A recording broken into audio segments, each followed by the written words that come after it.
Anong trades mo ngayon? Anong currency pair? USD CAD, nagpasok ako ngayon, coach. Siguro mga 2 hours ago. 2 hours ago. Nag-trade ako. Pag nag-enter ka bro ng pag nag-enter ka ng trade mo, never look back. Okay? So once mo nang tingnan pag Tapos, nag-trade ka, na-enter mo na yung hayaan mo na market. Sige bro, coach, ganun lang ginagawa ko. Kailangan mo kasi makapag-trade ng out of emotion. So every time kasi napabalik-balik ka sa chart, di ba? So nagtithink ka. Tama? Oo nga, coach. Yeah. So doon ka makakagawa ng mga Yung nga, hindi pa din maiwasan yung yung pagtingin sa sa trade. Okay lang ngayon yan. Yun nga, so, nag-trade ako sa USD after 2 hours ago. Basta titingin ka lagi, bro. Sasanayin mo magtingin sa chart sa trading view, hindi sa MT4. Okay? Wag sa pera, sa MT4. So analyzation, kasi sa trading view ka nag-analyze So dun lang, check mo lang siya, na-hit na ba yung TP or na-stop loss na ba, ganun. Okay? So tapos na to itong ito kasi high probability setup, di ba? So naturo na natin to, ito yung tinatawag natin na edge natin, diba? So yung edge kasi natin sa market, bro, kumbaga, diba? So high probability setup natin, which is yung, so lagay lang dito, di ba, meron tayong candlestick pattern, di ba? So ngayon, ito yung entry natin. So once na nagpakita to, kumbaga, paano natin masasabi na right time na ba para mag-enter sa market, di ba? So diyan na yung confluence natin ng mga candlestick pattern, di ba? Si pin bar, si engulfing, tama? Ngayon, etong candlestick pattern na to, hindi natin pwedeng i-trade lahat na nakikita natin na candlestick pattern sa market. Yes, okay, tama. Hindi. Kumbaga, kailangan natin ng confluence. Okay? Kumbaga, yun yung, kumbaga, ano ba yung mga confluence natin? Unang-una natin tinitingnan si trend, 'di ba? Inaalam natin yung market structure, tama? Okay? Yes. Si market structure. Kasi hindi mo naman kailangan ng kumbaga gagamitin lang natin yung utak natin, yung 'di ba? Kung ano yung nakikita natin sa market. So from that, alam na agad natin kung trend ba siya or ranging ba siya, 'di ba? Or kailangan wala tayong trade, ganon. And then si level. So si level, starting from Monday, supply and demand. Yes, coach. Yes, bro. Gold lang yung gumagalaw. Yes, sige. Yung Monday, gold lang yung gumagalaw. Ano yun, bro? Tinitingnan ko lahat ng Nung start ng from Monday, pag open ng market, so walang halos gumagalaw na na mga currency pair. Gold lang yung gumagalaw. Wala man lang walang mga retracement, walang ganun. Talagang ang liliit lang ng mga candlestick, sobrang liliit. So, okay lang yan. Importante, kumikilos lagi tayo sa edge, sa advantage natin sa market. Pero dati, ganun so, ginagawa ko kahit hula-hula lang. Dati hula-hula lang ginagawa ko. So ngayon, meron ka ng maayos na approach, tama? Kasi nagtataka ako, sabi ko 2 days, 3 days na walang galaw yung market.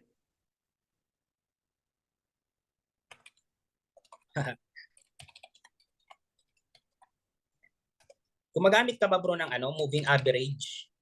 21 lang, moving coach. Average, hindi, or 8? 200, coach. Okay. 200, coach. Kasi nag-a-act lang naman yan as dynamic support and resistance di ba? Yan lang naman. So, di ba ito yung natin, kumbaga ito yung edge natin sa market, di ba? So, kung trending sa market, kung downtrend yan or uptrend, di ba? So, ngayon, ito yung tinatawag natin na trend. Di ba? So, alam natin anong gagawin natin. Buy opportunity, tama? Kung uptrend yan, buy opportunity. So, vice versa, kung downtrend, sell opportunity. And then, meron tayong range bound market or ranging market, di ba?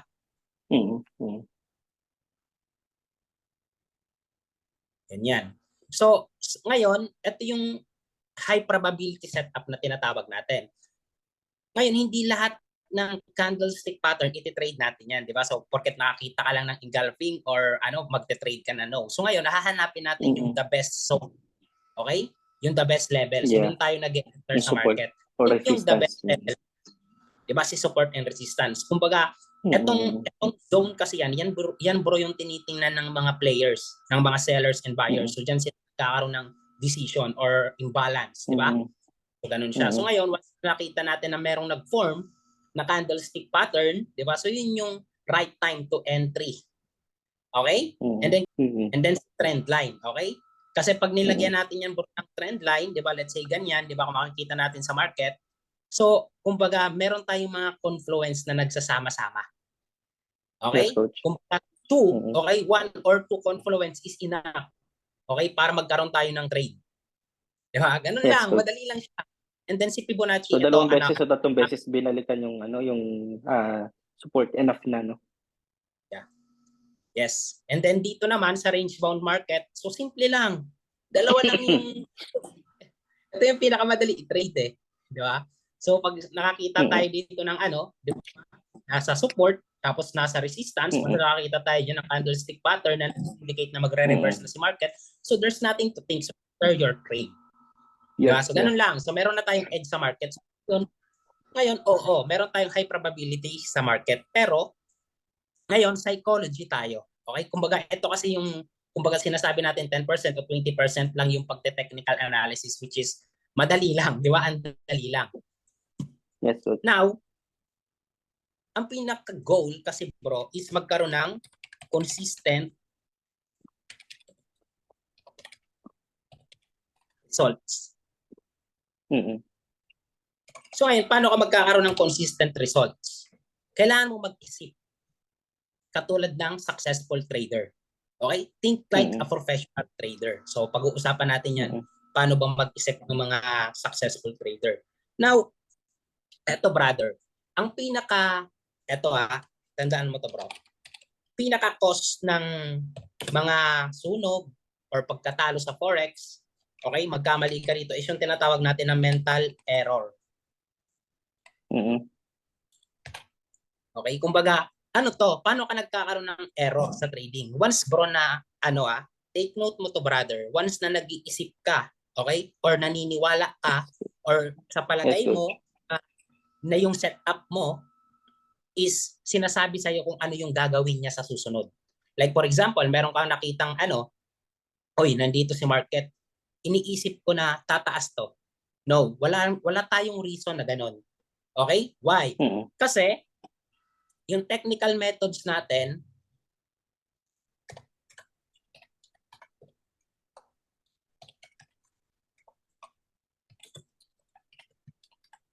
ano ba meaning ng technical methods? Okay, ano ba yung meaning ng edge natin? Ano ba yung meaning ng advantage natin sa market?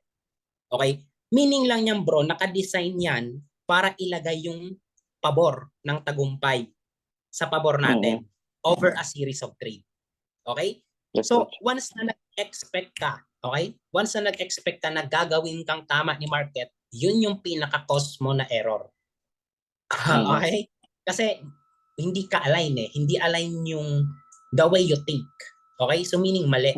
So, pag hindi ginawa ni market yung gusto mo, so doon na yun. Doon ka na makagawa ng error. Doon mo na papakialaman yung trade mo. Hindi ka na mag-follow sa trading plan kasi mali yung expectation mo. Okay? Ganon. And then, let's say, di ba bro, sabi ko, meron tayong 20 trades, yun yung goal natin. Let's say sa 20 trades na yan bro, let's say sinasabi niya na binibigyan tayo niya ng 60%, 70%, 80%, 90%. So, ganon.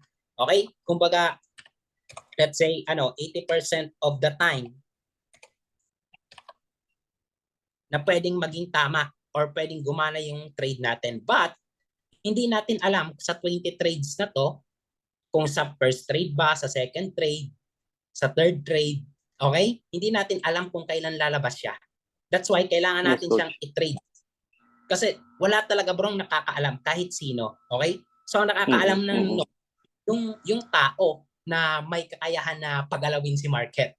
Okay? Kasi nga sabi ko, wala yung technical methods natin, hindi naman niya kayang basahin yung isip ng gagawa nun eh.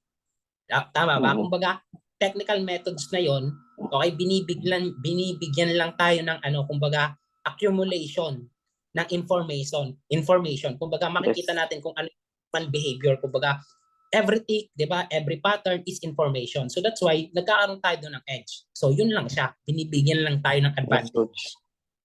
Oo ha? Yeah.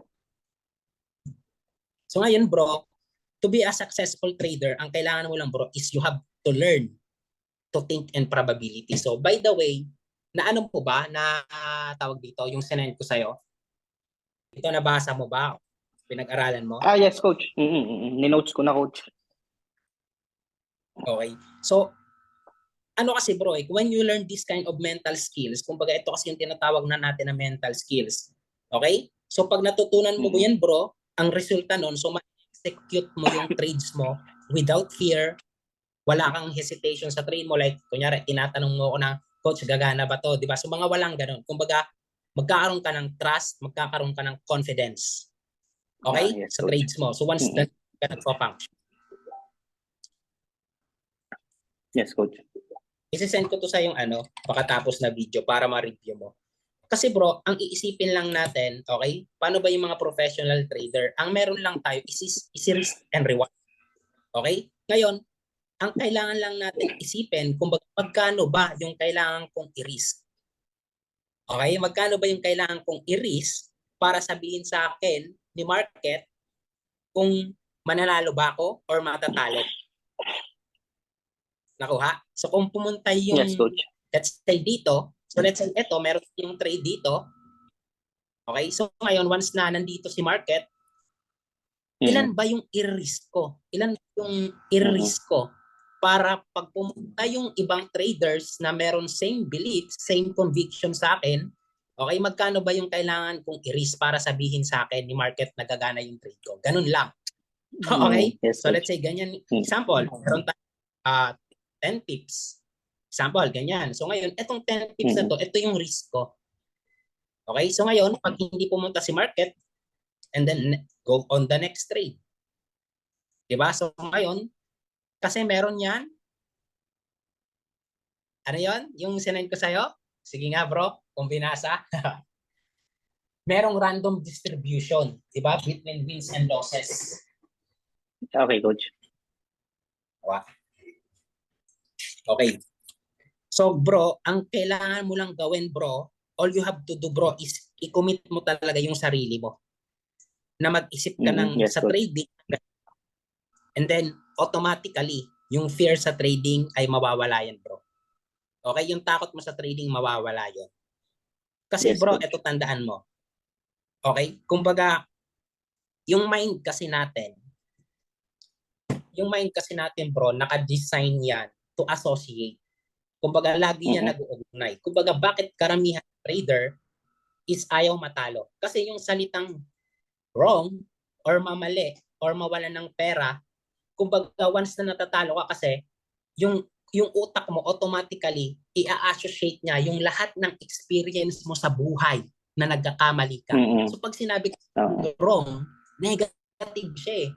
Isipin mo dito sa environment na society natin. 'Di ba? Lahat ng tao pag nagkakamali, ang tingin nila negative. So that's why yung mga trader ayaw nila magkamali kasi automatically yung mind natin ina-associate niya yung mga experience mo about sa magkamali. So negative. Energy kasi bro eh. So ang nararamdaman mo, energy. So ayoko yun. Ayoko talo. Okay? So that's why babaguhin natin yung the way na mag-isip tayo. Okay? Ganon siya. Yes, coach. Kasi bro, ganito. Ang mga professional trader bro, meron yan tinatawag na equity. So ngayon, ang mga professional trader bro, normal yan natatalo. So kumbaga ganyan yung equity curve nila.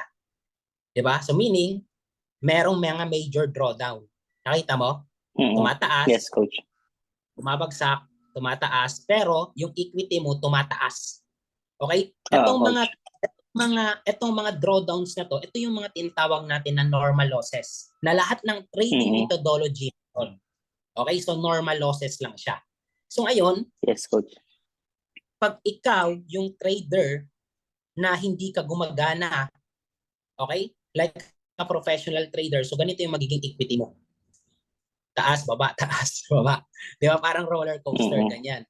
So, mananalo ka, tapos biglang susunog yung account mo, mananalo ka, biglang boom, boom, boom, boom, boom. So, hindi ganon. So ito yung magiging resulta natin dapat. So, dapat, yung equity curve natin is patuloy siya na tumataas. Okay? So ngayon, focus tayo dito sa sa sinend ko sa'yo. Wait lang, i-copy ko na lang. I-copy paste ko lang bro sa gitna. Nasusundan mo bro? Yes, coach. Diba? So, kailangan, bro kumbaga dalawa lang naman kasi yan. Kumbaga, iipahin lang talaga natin mag-isip yung kung paano tayo mag-isip. Okay? Kasi kung paano mag-isip yung mga natatalo talaga na trader is ibang-iba. Diba? Kung nila matalo, iniiwasan nilang matalo, di ba? Which is yun yung isang bagay na hindi talaga mawawala sa trading. Yes, coach. Diba? So the more hindi talaga. The more na iniiwasan mo talo, bro, the more na matatalo ka ng mas malaki. Ganon. Tama. Kasi iniiwasan mo yung isang bagay na hindi mo maiiwasan. Imagine, nag-trade ka, wala kang stop loss. Anything can happen sa market. Di ba? Isang taas lang yan. So, waling-wali.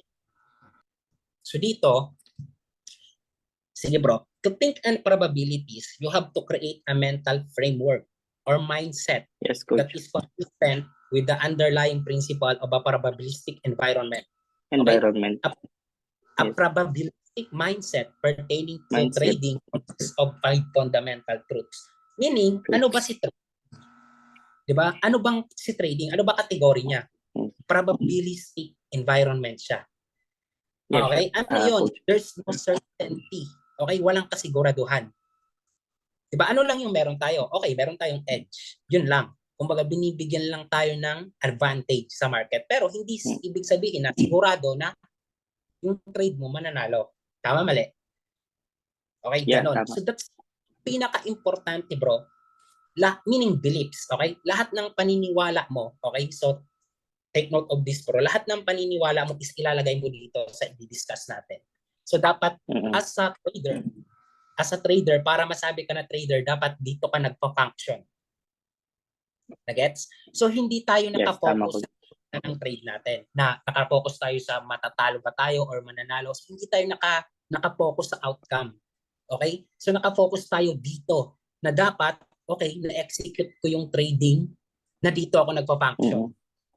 Okay? And then lahat ng yon, okay, ma-eliminate mo lahat ng error, and then yung resulta mo sa trading will take care of themselves. Meaning, magiging profitable ka. Okay? So instead na mag-focus ka sa outcome, so mag-focus ka sa process ng trading. Paano ba? Ganon. Okay? So yan. So sabi dito, para makapag-isip ka sa trading, dapat i-align mo yung sarili mo. Kasi kung iba yung iniisip mo while nagte-trade ka, mali ka na agad. Tandaan mo yan, bro. So pag trade ka, mali yung nasa state of mind mo. So once na nagte-trade ka, mali yung state of mind mo, dun ka mag-ooperate eh. Nagets? Meaning, ano yung state of mind? Yun yung at the moment na meron tayo. So kung ikaw nasa state of fear ka, okay, yun yung emotion mo, ano yung gagawin mo? Yun yung estado mo eh. So, iiwasan mo si market kasi fear eh. Di ba pag fear, ano bang gagawin? Pag nagbabanta, di ba kailangan iwasan? So mali. Di ba? So hindi dapat ganun. So dapat, once na nagtitrade ka, ano ba dapat yung state of mind ko? Okay? That's why bro, sabi ko sa'yo, first, bro, kailangan mo tong makabisado. Okay?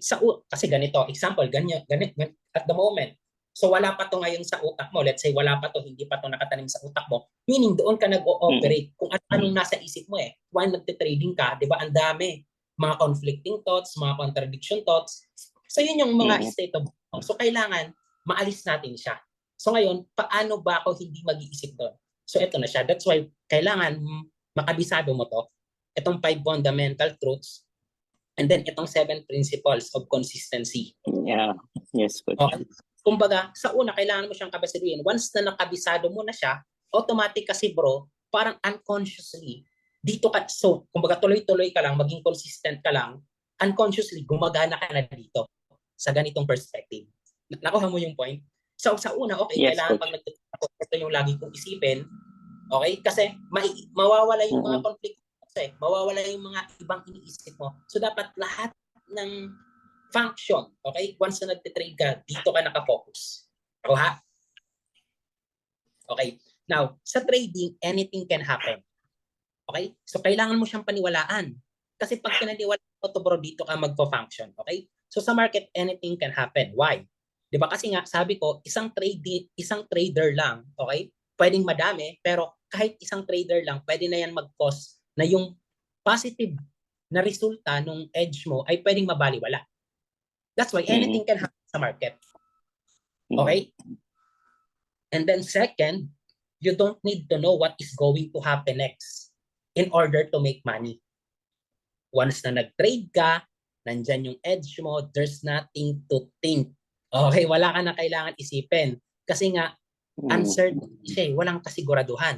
So once na iisip mo, or ina-assume mo, or naniniwala ka na alam mo yung susunod na mangyayari, magkukos ka ng error doon. Okay? Nakuha mo bro yung kahalagahan nitong nito.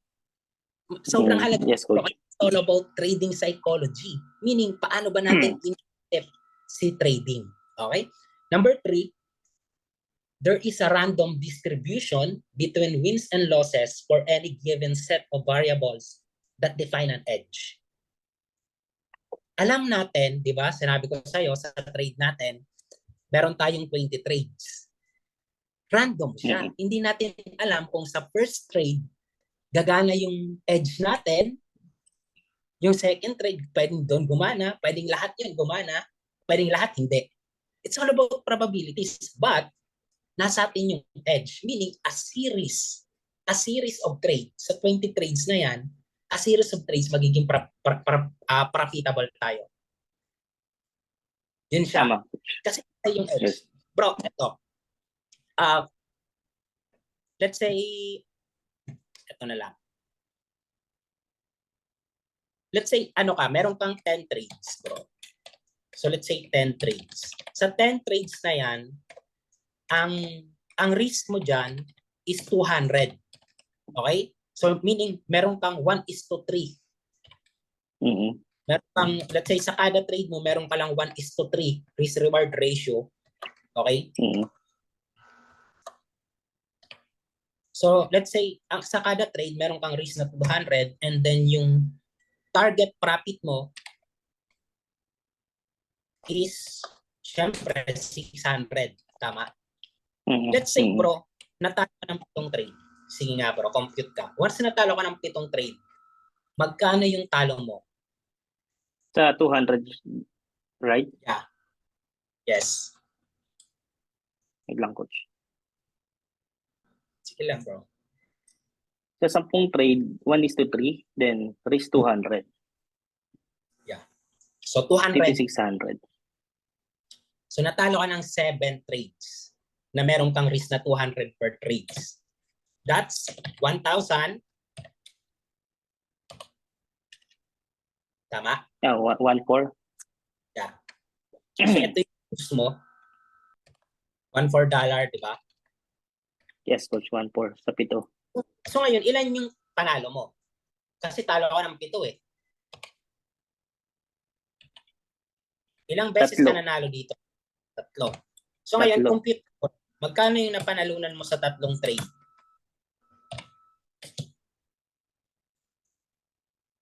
$1,800.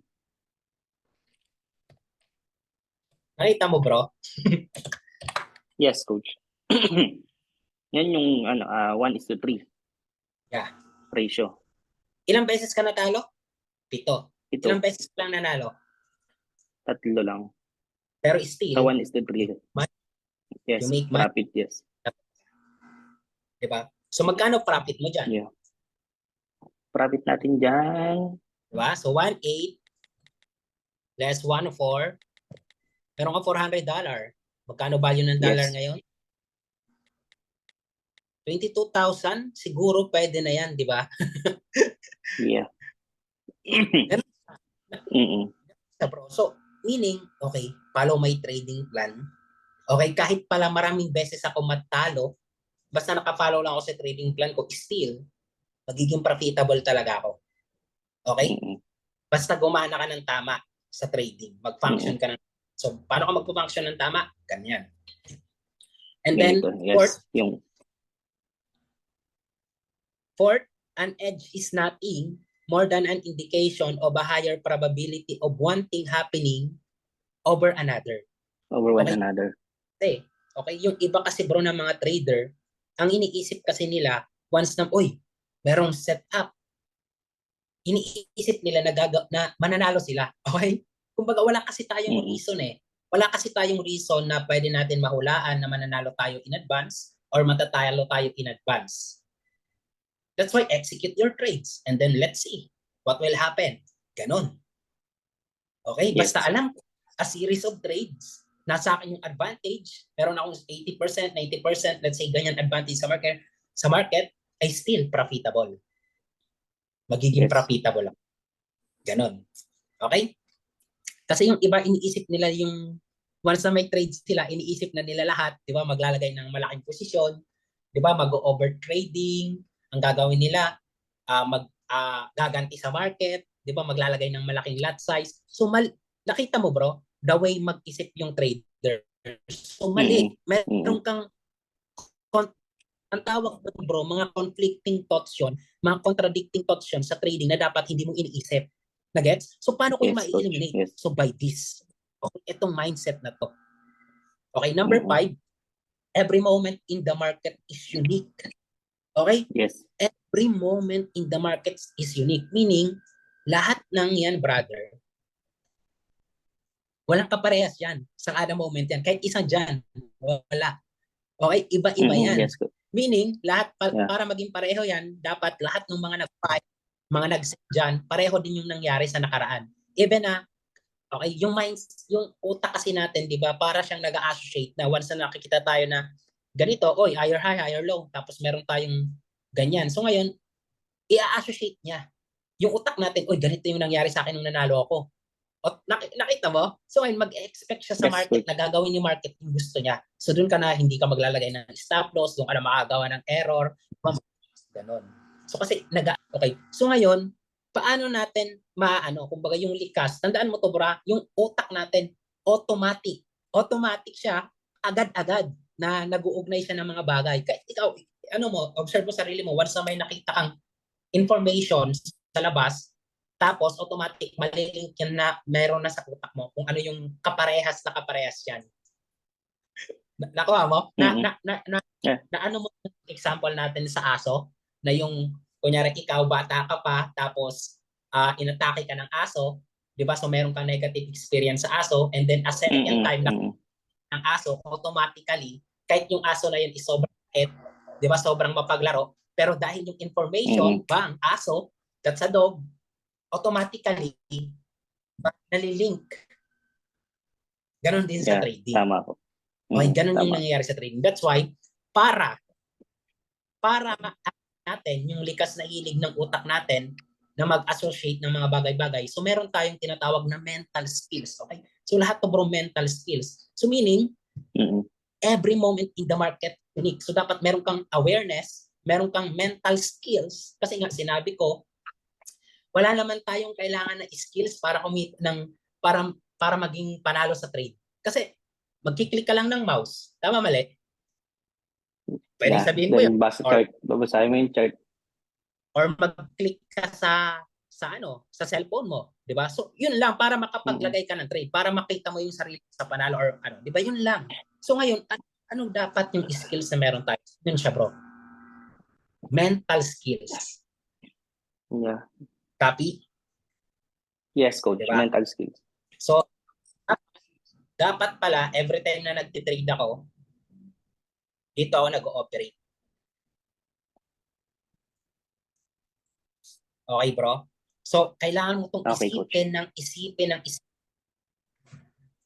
Example, after nitong, kung gusto mo talaga maging profitable, bro, after nitong session natin, magtawag dito, meditate ka. Ito yung isipin mo. Anything can happen, i-memorize mo siya. Even matutulog ka na, so in-memorize mo. Kailangan mo kasi siya, bro, ma-integrate Mataling talaga sa utak mo. Kasi dito, you have to create a mental framework or mindset. Sa una lang siya. Kailangan mo talaga siya bro gawin na kailangan mong kabasaduhin. Di ba? So, Mm-mm. dito ka mag-isip. Yes. So, darating yung point, automatically, unconsciously, once na nagtitrade ka, wala na lahat. Yung error mo na sinasabi, Mm-mm. yung fear. Kasi, bakit ka matatakot? Kung alam mo sa market, anything can happen. Aware to, Mm-mm. di ba? Yes. Yes, coach. So, mai-eliminate mo talaga yung mga error sa market. So, ngayon, ito yung 5 katotohanan about trading. So, dapat, para maging tama ka, para maging tama pala ako sa pag-trade, so dapat tama pala yung perspective ko about trading. So pag ito yung nasa mindset mo, meaning tama ka once na nagtitrade ka. Mm-mm. Kuha? Mm-mm. Diba? Now, so ngayon, paano mo masasabi na consistent winner ka? Ano ba yung ginagawa ng mga consistent winner? As a consistent winner, okay, consistent winner ka dahil I objectively identify my edges. Di ba kasi Yes. maraming trader, mga baguhan trader, ang ginagawa nila, tinitingnan nila yung gagawin sa kanila ni market na against sa kanila. Ganun ka ba bro, Mm-mm. dati? Na, uy, Yeah, kahit ganun talaga, coach. Talagang ano. so no. Ang gagawin mo, nakafocus ka lang dun sa advantage mo. So hindi ka kasi mali na agad yung state of mind mo eh. Mali na agad yung ano Mm-mm. mo eh, mindset mo eh. Nakafocus ka dun sa negative na gagawin sa ni market. Diba? That's why meron tayong stop loss. Once na hindi dumating yung trader, ganun lang talaga bro sa trading eh. 'Di ba? Para manalo ka sa Mm-mm. trading, dapat 'di ba nag-buy ka, so dapat para maging profit ka sa trading, so yung other traders na pupunta sa market is magbabay din para maging panalo ka. Tama mali. So Mm-mm. ngayon, magkano Tama. yung i-risk ko? Magkano yung ko para malaman ko kung pupunta ba itong mga trader na to or hindi. So pag hindi, okay, ito yung mawawala sa akin. And then mas hindi, okay, I go to the next trade. Di ba? Mm-mm. Napakasimple siya, pero kailangan mo lang siyang gawin, di ba? Madali lang siya, bro. Okay? Kailangan gawin talaga. Okay? So number 2, Then I napaka-importante freely nung ano, nung risk to reward ratio. Yun ang napaka-importante. nakita mo, bro? Yan na, 7 na talo, 3 Mm-mm. panalo lang, di ba? Mm-mm. Yes, coach. Kasi kung Okay? 1:1, mahirap. Yeah. So dapat, bro, ito yung ginagawa mo, okay? So, pinif-redefine the risk of every trade. Meaning, every time na nag-trade ka, hindi pwedeng wala kang stop loss. Di ba? Hindi Yes. pwede. So ngayon, ang pinakauna mong tutukuyin, kung magkano yung mawawala sa'yo. Pag itong trade na to, hindi gagana. Pag itong trade na to, hindi dumating yung mga buyers or sellers, depende kung ano position mo. Okay? So alam mo, Mm-mm. accept yung risk. Mm-mm. Okay?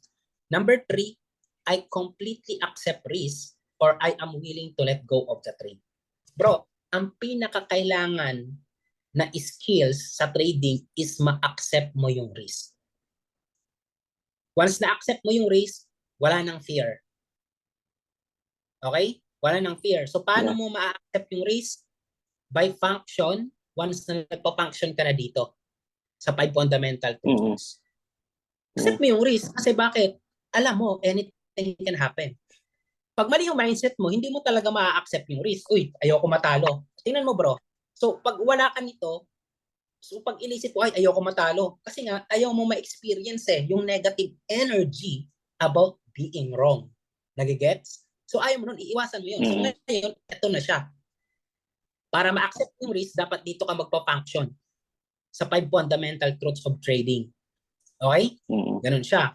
So I completely accept or I'm willing to let go of the trade. So once na nag-trade ka, willing ka na hayaan mo yung trade na yun. Kailangan mo siyang bitawan, kailangan mo siyang ma-execute. Mm-mm.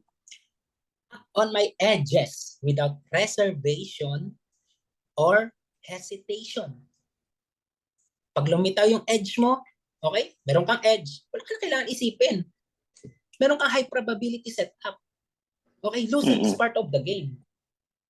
Yes, coach. Kasi kunyari, pag ikaw yung tao talaga na hindi, ayaw mo talagang matalo, hindi talaga para sa'yo to, yung trading. Hindi para sa kanila to, yung mga tao na ayaw matalo.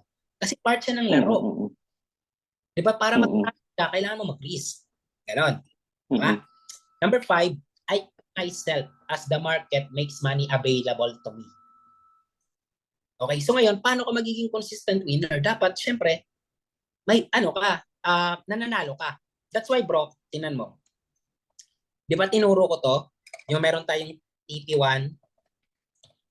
Yes, coach. Yan lang ginagawa ko kada trade ko, dalawa agad. Dalawang Ay. trade agad sa isang TP2, tapos meron tayong, let's say, hanggang 3P3 lang. Kasi si market, ako ginagawa ko, coach, dalawa. Dalawa sa okay isang lang trade. yan. Kasi kumukuha ka ng profit. Dati ang ginagawa ko, coach, mag-trade ako sa isang pairs, tapos maghahanap ulit ako ng isang pairs ulit, maghahanap ulit ako ng isang pairs. Sabi ko, so naisip ko sa sarili ko, bakit hindi ko na lang dalawahin yung isa kong trade? Nag-technical analysis naman ako dun sa isang trade na yun. Ba't hindi lang ng dalawa gawin ko? Basta pasok sa risk management mo, di ba? Ganon. Kasi dati, kaya natatalo na, sabi ko kaya parang sunod-sunod din yung talo ko. Iba-ibang pairs. Nag-technical analysis naman ako dun sa isa. Sabi ko, tama naman yung risk reward ko, okay din.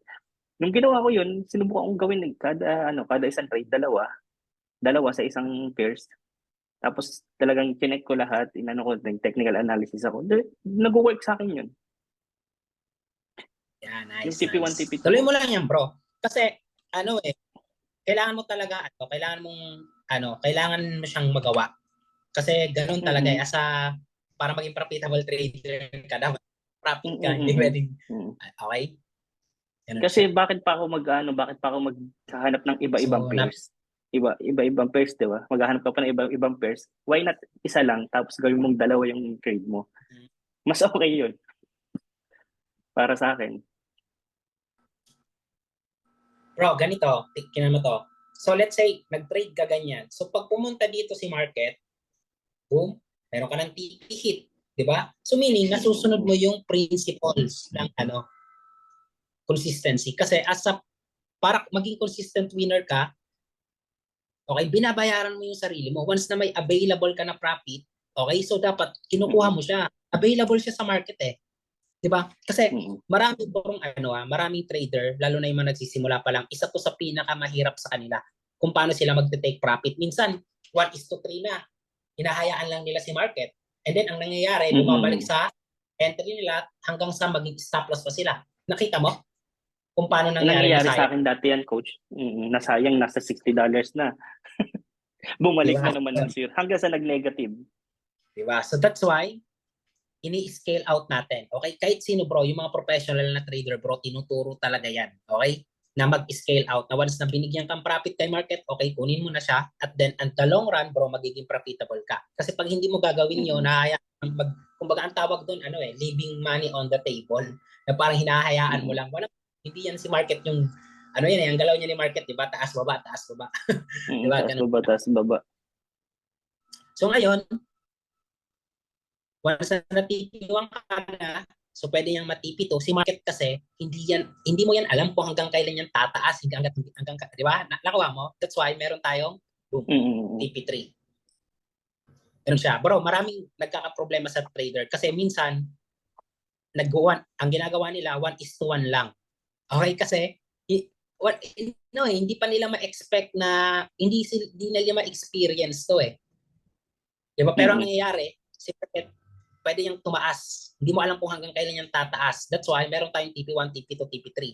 So ang maganda dito, let's say hanggang TP2 lang. Kunyari, nag-TP2 ka lang. So nag-trade ka, meron kang TP1, TP2, TP3. Tapos ang ginawa ni market, from here na TP ka dito, tapos dito TP2, tapos ang nangyari, boom. At the end of the day, profit ka pa rin.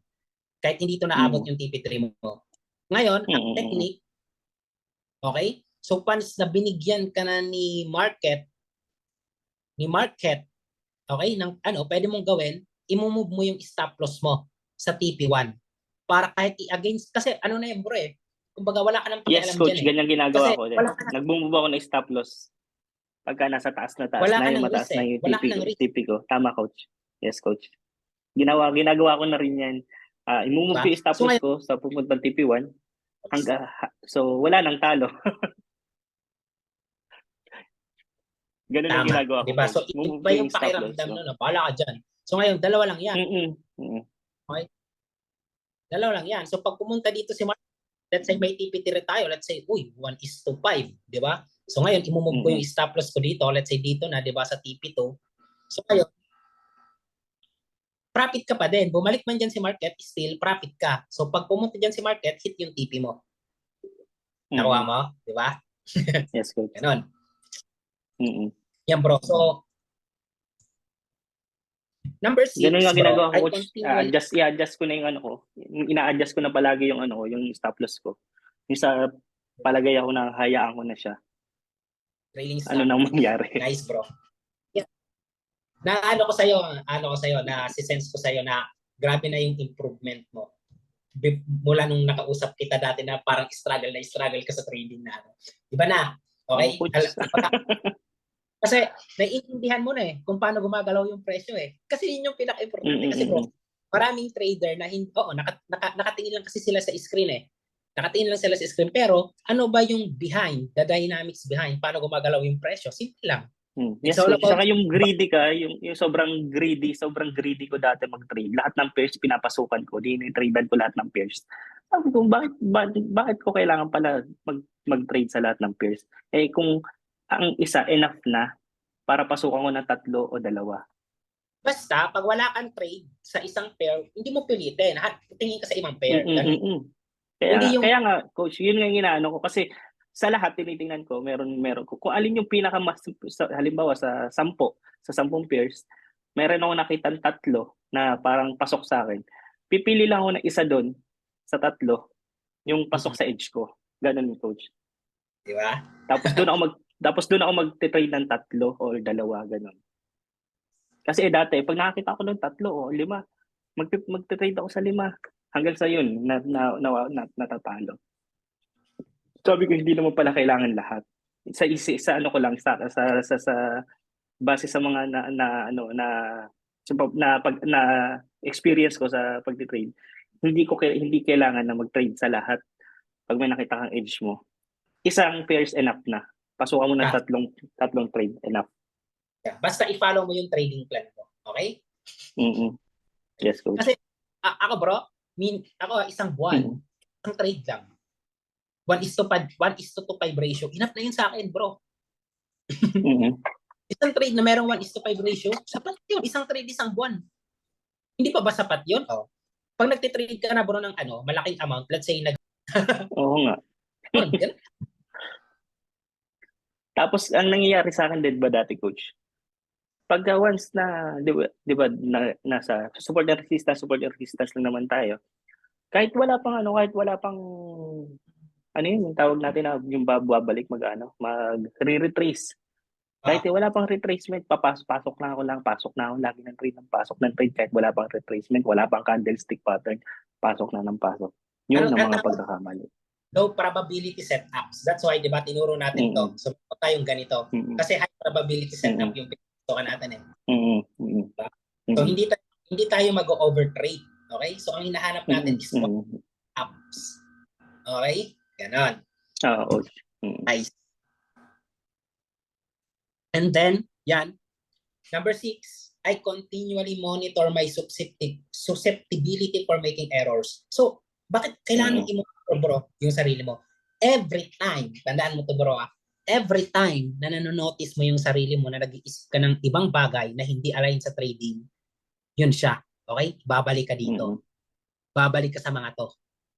Oy, na-monitor ko. Mali iniisip ko Okay, balik ako dito. Ito lang sa trading. Okay? Nakuha mo yung technique? Yun yung technique, bro. Yes, yun yung pag natin ng mental skills para hindi ka magkagawa ng error sa trading. Copy? Copy, coach. Copy. So, patuloy mong i-monitor yung sarili mo. Ngayon, number 7, I understand the absolute necessity of these principles of consistent success and therefore never violate them. Para maging consistent winner ka pala, dapat ito yung mga ginagawa mo. Ina-identify mo yung edges mo, alam mo yung risk mo, willing ka na execute yan. So, kumikilos ka sa edge mo, walang alinlangan or kahit ano pa man yan. And then, syempre, pag si market, binibigay sa'yo yung profit available sa'yo, so meron ka ng TP1, TP2, TP3, di ba? So, dumaan yung belief mo na consistent winner ka kasi binibigyan ka ng profit ni market. Okay? So lumalakas yung coach. belief mo bro na, uy, consistent winner ako Di ba? So, kasi kung malaking wala bagay yung coach, yung TP1, TP2. Dati coach, wala ka pa rin take profit. Dati coach, hindi ko nga maintindihan yung TP1, TP2, TP3 kasi nga sabi ko, tatlong trade sa isang So, sabi ko, hindi tatlong talo yun pag natalo. Sabi ko, yung pala mag-a-adjust talaga sa baba, sa stop loss. I-adjust mo. Tapos i-cut mo siya ng tatlo. Nice. Diba? Kasi hindi mo alam kung hanggang saan yung tataas niya Diba? So from that, so kumuha ka ng pera kay Mark. So yun ka, profitable ka. Kasi kahit isang target mo lang doon sa tatlong yan, kung makuha yung TP1 mo sa tatlong yun, profit na, di ba? Yeah. Profit na, bro. Di ba? Ganun siya. So, yan, bro. Ayos ba yung natin? Coach, maganda yung yung trade na yan, yung ganun. Kasi hindi na kailangan, kasi yan din yung problema ko dati, talagang yung overtrading ako. Hanap ng mga peers. Pasok ako ng buy ako ng buy sa mga sell ako ng sell sa mga iba't ibang peers. Bakit naman hindi isa? Enough naman ang isa. Lalo na kung ka naman, sinunod mo yung trading plan mo sa isang peers. At sigurado ka dun sa isang peers na yon. Lapagan mo ng tatlo, enough. Tapos na. And then trade ka pag once na, di ba, after the results. Di ba? So, ganun. Kumbaga, nagte-trade ka out of emotions. Okay, I have a plan. Okay, so I have kumbaga, meron akong sample size, meron akong 20 trades. Di ba? Let's say sa 20 trades na yun, nag-risk ka ng 1% or 0.50% na risk mo, trade mo siya. So once na ang gagawin mo, nakafocus ka dito, okay? Dito ka nakafocus, wag sa resulta. Okay? Yung lagi ka nakatingin sa, no. So kailangan mo itong ma-acquire na skills na to, na dito ka mag-function. So from that, bro, okay, palagi kang tama. Kasi palagi kang tama. Kasi sa environment ng trading, anything can happen. So tama ka. Pag anything happen, ito yung walaan mo. Okay, hindi ko na kailangan malaman sa susunod na mangyari para kumita ng pera. Okay, nagpakita yung edge ko. Okay, ito yung risk ko. Okay, kung hindi pumunta yung mga trader na merong same conviction sa akin, okay, ito yung mawawala sa akin. Pero pag pumunta, okay, profit ka. Kasi yun lang naman, bro, yung nag-iisang only reason kung bakit tayo magiging profit. Once na nag-enter trade, yung mga kasunod mo na trader, merong strength. Okay? Yung mga trader, yung tinatawag na natin na merong mga psychological and financial resources na pagalawin si market. Tama ko. Diba? So from this, once na dito ka nagpa-function, ito yung belief mo sa trading, palagi kang tama sa pag-trade. Okay? So pag iba yung okay, so tandaan mo siya, whatever, i-monitor mo sarili mo. I-monitor mo sarili mo. Pag alam mo nag-iisip ka sa labas ng mga to, bro, okay, ang gagawin mo, discipline. Okay? Technique siya, bro. Technique, bro, yung discipline. Ang discipline technique siya na every time na palagi mo tong di ba, kunyari sa isang bagay, once na isang bagay lagi mong ginagawa, automatic, unconsciously, nagiging alam mo na, madali na lang sa'yo, di ba? Ganon. So ngayon, ikaw, kailangan mo laging i-disiplina yung sarili mo, okay, na mag-isip dito. So, okay, nag-iisip ako ng iba sa trading, okay, babalik ako dito, kasi ito yung totoo sa trading, ganon. Yun yung secret, okay? Para ma-acquire mo yung sa trading. So, ang gusto ko ngayon, bro, kabisado mo to, so lahat yan, tapos, sa next Zoom meeting natin, gusto ko, bro, ma-recite mo siya sa akin. Okay? Madali lang yan. Isang araw nga lang yan di ba? It's all about desire. So, if desire na lang na maging profitable trader, magiging profitable ka, tingnan mo, desire mo yan Tingnan mo ngayon, tingnan mo yung, di ba, iba na. Tsaka naiintindihan mo na talaga coach. Hindi ka tuloy ng dati, puro tsambahan. Alam mo dapat kung paano ka mag-isip sa pagte-trade. Okay? Kasi Nga. nga, trading psychology. Okay? Nga, Kumbaga, ito coach. sabi ko sa'yo na the more na nag-aaral ka, magle-learn ka, and then less is more. Kasi ito lang yung kailangan mong isipin. Kung sa nag-isip ka ng iba, makakagawa ka ng error. Nag-iisip ka, uy, gagawin ni market to. Ito yung expectation Mm. ko. Ngayon, pag hindi ginawa ni market, di ba?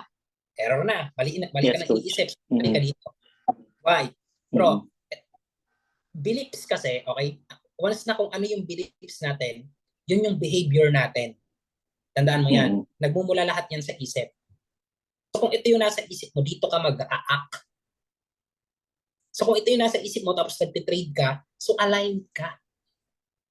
Tugma ka, Mm. consistent yung mindset mo about trading. Mm. So meron ka na Tama, yan, coach. meron ka na yan, meron ka ng mindset, meron kang high probability setup, maging consistent ka lang. Congratulations. Mm. That's nothing more. Mm. Ganun lang. Mm. Yan bro, question dyan sa pinag-aralan natin ngayong gabi. Clear ba? Clear? Oo, coach. Yan, malaking tulong yung ganyan, coach, yung mga at least kahit pa paano nadadagdagan yung kaalaman. Tapos every week, yan, meron tayong Zoom. Bro, follow mo lang lahat ng napag-aralan mo, okay? Good. Mm. Yun nga, coach, eh.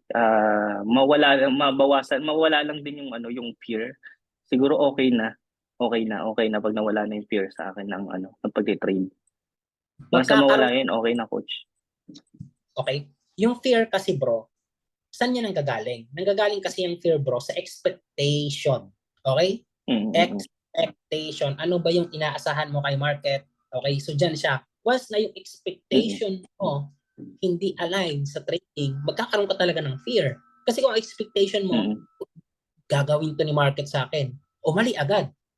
Mm. Magkakaroon ka ng fear na pag si market in-against ka. Pero pag once na yung expectation mo align sa market, mawawala yan. Alam ko sa market, Oo. anything happen. Automatically, may eliminate yan, bro. So, trust me, ang Mm. pinakakailangan gawin, okay, mag-function ka dito. Ito yung paniwalaan mo sa trading. And then, later on, makikita mo, yung fear na yan, mawawalan ka na ng pakialam dyan. Bro, trust me, Mm. Mm. ano mangyayari, brother? Magkakaroon ka ng trust, magkakaroon ka ng confident, okay, magiging confident ka, magiging confidence ka, ganun.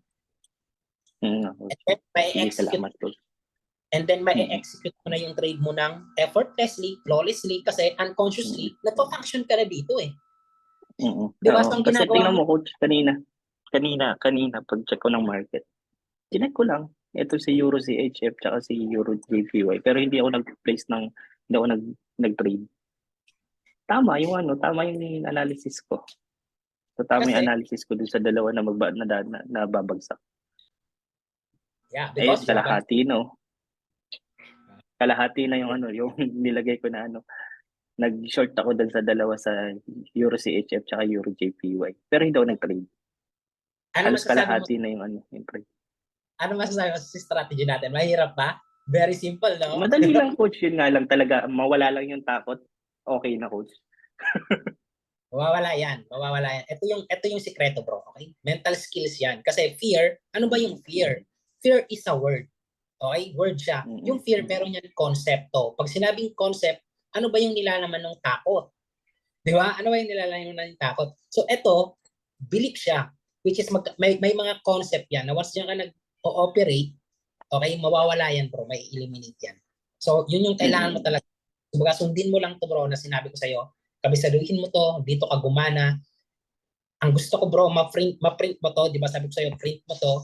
Lagay mo sa harap mo every time na nag-trade ka. Basahin mo. Okay? Mm-mm. It's all about discipline. Okay? Kailangan mo siyang gawin. Okay? Mm-mm. So, i-ano mo, basahin mo or sa screen mo, babasahin mo siya ng babasahin hanggang sa ma-integrate sa utak mo. Mm-mm. Mm-mm. Kasi ito yung totoo sa trading. Yun, salamat, coach. Malaking tulong talaga yung ganun.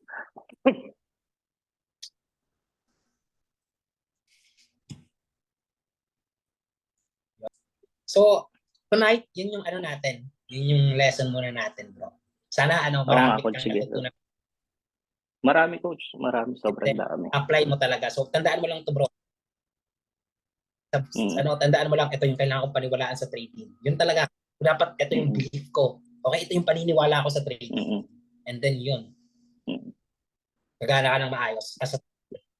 Yun bro, yung pinakita ko sa'yo, lahat ng professional traders, lahat ng mga profitable trader bro, kahit isend mo sa kanila, ganito ba kayo mag-isip? Pag sinabi nilang hindi, okay? Ano yun?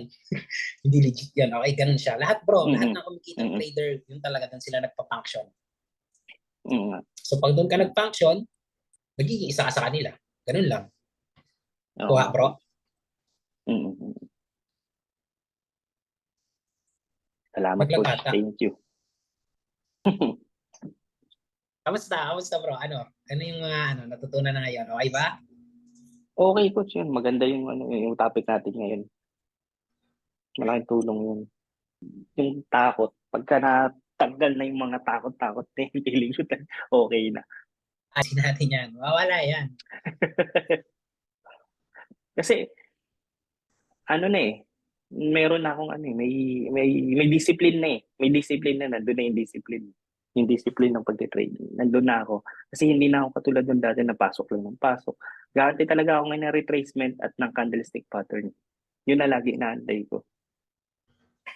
Nice. Padali ng Pag padali walang sa trading. retracement, walang candlestick pattern, ay wala trade. Wala, yun lang talaga. Kumbaga, pag sa edge mo, kumbaga bro sa akin, kung tatanungin mo ko, ano ba yung trading? Okay, ano ba yung trading? Ang trading bro, kung ipapaliwanag ko siya sa simpleng, pinaka-basic na paraan, pinakamadaling paraan, pagkilala lang siya bro ng edge natin. Okay? And then meron kang edge, you have a trade. Okay? Mm-hmm. So, sa sunod Tama. trade, may edge kang, meron kang trade. Ganun siya. Kumbaga, pagkilala lang siya ng yun lang ang trading, bro. Why? Kasi nag-ooperate ka na in right perspective eh. Right mindset sa pagtitrade. Tama. Mm-hmm. Ganun na lang siya. Kung gagawin mo, nag-act ka lang sa edges mo, ganun.